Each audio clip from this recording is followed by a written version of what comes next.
भोग मिलता है। जैसे जैसे कर्म करता है वैसा ही उसको फिर शरीर भी प्राप्त होता है। बताया नहीं कि जैसे जैसे कर्म करेगा मन मेरे वैसे वैसे बनेंगे पिंड तेरे। जैसे हमारे कर्म होते हैं वैसे ही हमारे पिंड बन जाते हैं, वैसे हमको पिंड मिलते हैं। पिंड मानी कहते हैं शरीर के लिए, वैसा ही शरीर मिलता है जीवात्मा के लिए। तो अब हमारे लिए कि भाई जैसे जैसे हम बने, बताया कि कभी अंडे से जन्म लिया, कभी पैदा हुए पसीने से। कभी अंडे से जन्म मिला हमारे लिए, कभी पसीने में पैदा हुए। कितनी माताओं के हम मान लो कितनी माताओं के जन्म लिया, कितने बहन और भाई हुए। तो कितने बहन भाई हमारे बने, कितनी माताओं के गर्भ से हमने जन्म लिया। कोई मैण मर्याद नहीं और मरते जीते हार गए। कितने भाई बहन हुए, कोई मैण मर्याद नहीं, मरते जीते हार गए, कोई हमको याद नहीं। कितनी बार हम संसार में आए, कितनी बार संसार से चले गए। तो संसार में आते रहते हैं, संसार में जाते रहते हैं। इसको कहते हैं जन्म मरण का चक्र, रोग। कि इसको ये रोग लगा हुआ है, काय का, जन्म का और मरने का, जरा और मरण, जिसमें ये आता और जाता रहता है। इसको कहते हैं आवागमन। अब इसका निजी जो वंश है कि भाई निजी वंश क्या है हमारा, निजी कुटुंब, क्योंकि यहाँ तो कर्म के आधार पर आता है। अब हमारे घर में कोई हमारा शत्रु बन जाता है, कोई हमारा मित्र बन जाता है। क्यों बनते हैं कि कर्म के आधार पर किसी पे हमारा, किसी से हम जो है मान लो कि जिससे हमारी मित्रता है उससे हमारे अच्छे संबंध, पहले भी अच्छे संबंध रहे, अच्छे कर्म हुए हैं उसके साथ में। और जिससे हमारी शत्रुता है तो उसने हमारे लिए कोई ना कोई पहले हानि पहुंचाई है, जो अब हमारा शत्रु बना है। तो शत्रु या मित्र ये सब हमारे कर्म के आधार पर बनते और बिगड़ते रहते हैं। इस परिवार में भी तभी तो कहनी कि सब है स्वार्थ का संसार, अपना कोई नहीं है रे। तो ये सब स्वार्थ से ही हमें प्राप्त होते हैं, कर्म के द्वारा ही। भाई बहन, माता पिता, अच्छे यार दोस्त जो हमको प्राप्त होते हैं, ये सब कर्म के आधार पर होते हैं। अब बात आती है भक्ति की। भाई भक्ति क्यों करनी चाहिए? तो भक्ति से हमारे लिए मिलता है राम। भक्ति करोगे तो राम मिलेगा। और राम कहिए कि राम मिलेगा तो फिर आराम मिलेगा। जब हमें राम मिलेगा तो आराम मिलेगा, आज़ादी मिलेगी। आज जैसे हर व्यक्ति आज़ाद रहना चाहता है कि मैं किसी के भी मान लो दबे में ना रहूं। कमज़ोर से कमज़ोर व्यक्ति स्वतंत्र रहना चाहता है, मगर कर्म उसको परवश कर देता है, मजबूर बना देता है। तो कर्म के पराधीन, कर्म के अधीन होकर के उसको पराधीन होना पड़ जाता है। इसलिए भक्ति जो है क्या करेगी कि भक्ति स्वतंत्र है। जो भी भक्ति करते हैं तो वो परमात्मा के प्यारे हो जाते हैं, परमात्मा उनको मिलता है, वो फिर आज़ाद हो जाते हैं और स्वतंत्र हो जाते हैं। उनको फिर बार बार जन्म लेना, बार बार मरना नहीं पड़ता है। अगर संसार में भी वो रहते हैं तो संसार में भी स्वतंत्र होकर के ही विचरण करते हैं, किसी के अधीन होकर के नहीं रहते। तो हमें अगर स्वाधीन रहना है, आज़ाद होना है, तो भक्ति करनी चाहिए। और भक्ति नहीं करोगे तो फिर पराधीन योनियों में हमारा जन्म होता रहेगा। तो देखिए बहुत सी जो हमारी माता बहनें हैं जिन्होंने पति को ही परमेश्वर समझ करके पति में ही श्रद्धा रखी है, पति को ही उन्होंने परमात्मा माना, परमेश्वर माना, तो उनकी मान लो पति के द्वारा ही मुक्ति हो गई, जीते जी मुक्त हो जाती हैं वो। पति में जिनका प्रेम है, पति चरणों में जिनका ध्यान है, तो वो जीते जीते मुक्त हो जाती हैं। एक है गुरु भक्ति। गुरु भक्ति जो है, क्योंकि गुरु से हमारे लिए रास्ता मिलता है, मार्ग मिलता है। गुरु हमारे लिए एक जन्म देता है। जैसे माता पिता जन्म देती हैं, तो माता पिता को भी कहा है कि भाई माता पिता भी जन्म के दाता हैं। और गुरु को मालूम क्या है, कौन सा दाता माना जाता है? गुरु ज्ञान का दाता माना जाता है, मुक्ति का दाता। कि गुरु के द्वारा हमें जब ज्ञान प्राप्त होता है तो हम मुक्ति, हमारे लिए मुक्ति प्राप्त हो जाती है। इसलिए बताया है एक वचन में कि जब हम भक्ति करेंगे तो राम मिलेगा, और राम मिलेगा तो आराम मिलेगा।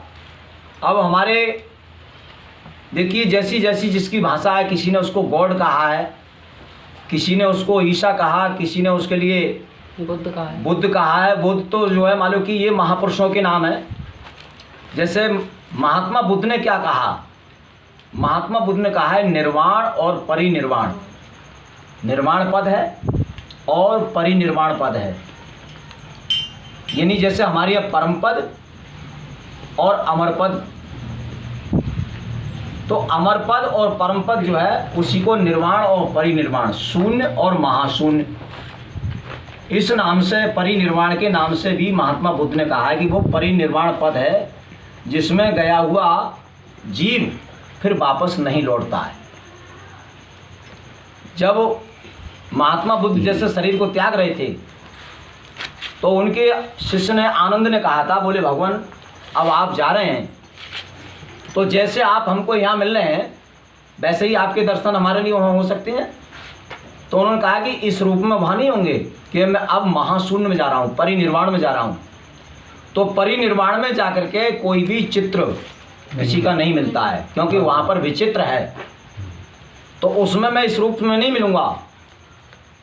इसलिए उन्होंने परिनिर्वाण का ज्ञान कराया कि यहाँ आप जैसा निश्चय करके जाओगे, कहीं नहीं अंतमता सुगता, आप यहीं से संशय मुक्त होकर के अगर जा रहे हैं अपना दृढ़ निश्चय करके, तो वैसे ही फिर अंत में आपकी गति होगी।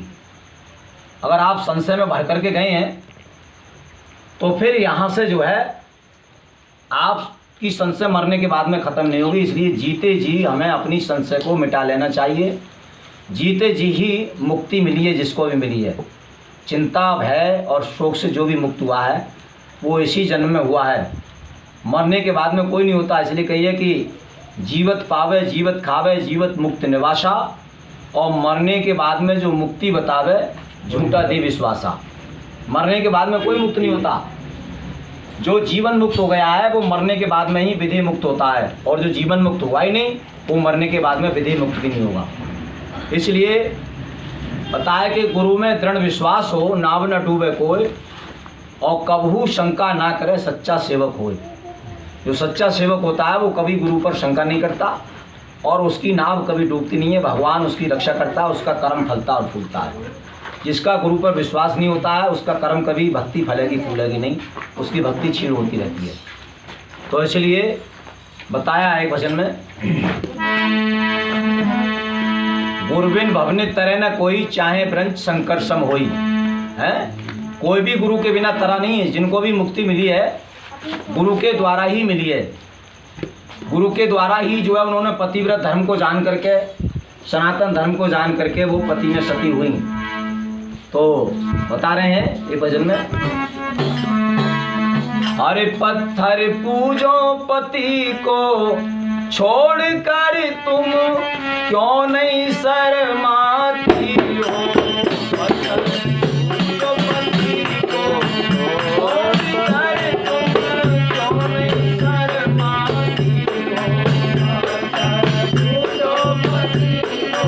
क्यों नहीं शर्माती हो। पत्थर पूजो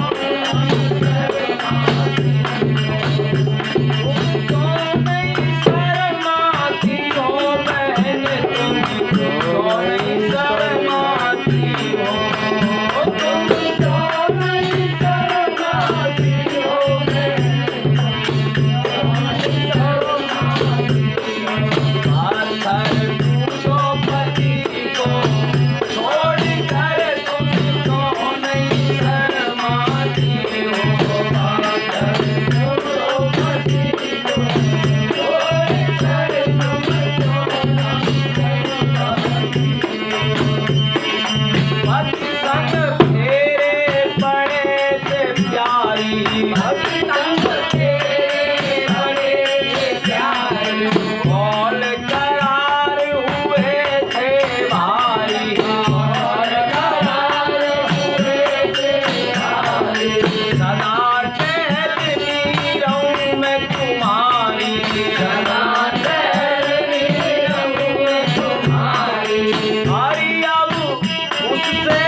हो।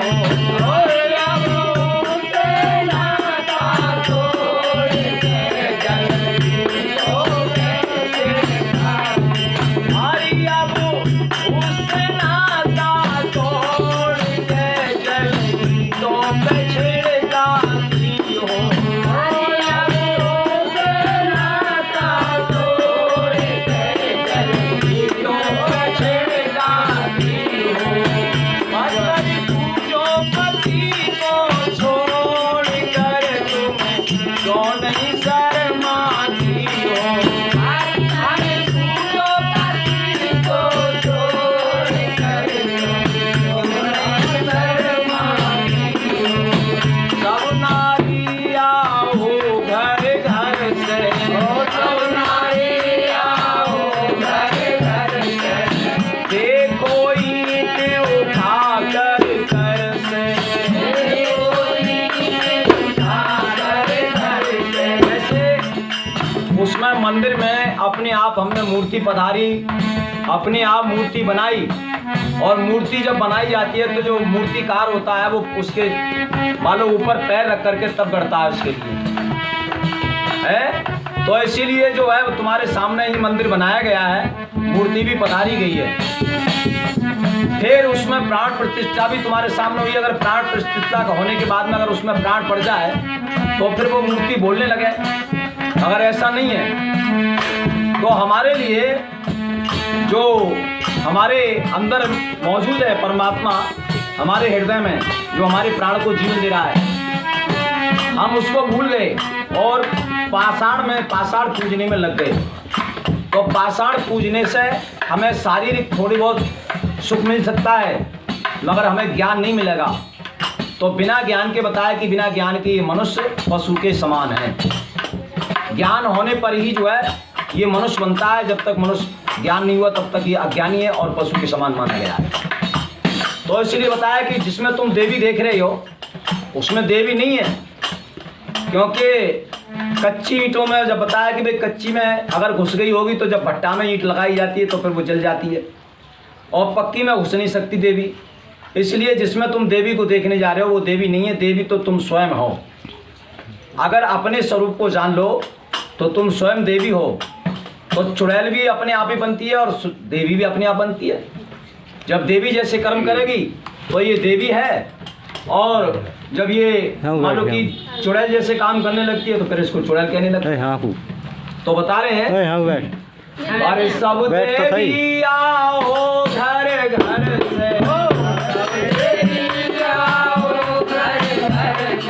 सब नारी आओ घर घर से, सब नारी आओ घर घर से, देखो ईंट उठा कर से, देखो ईंट उठा कर से, इसमें देवी घुसी किधर से, इसमें देवी घुसी किधर से। हरि अब देखो इसको तोड़ कर तुम कौन सच खाती हो। अब देखो इसको तोड़ कर तुम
ले रही है।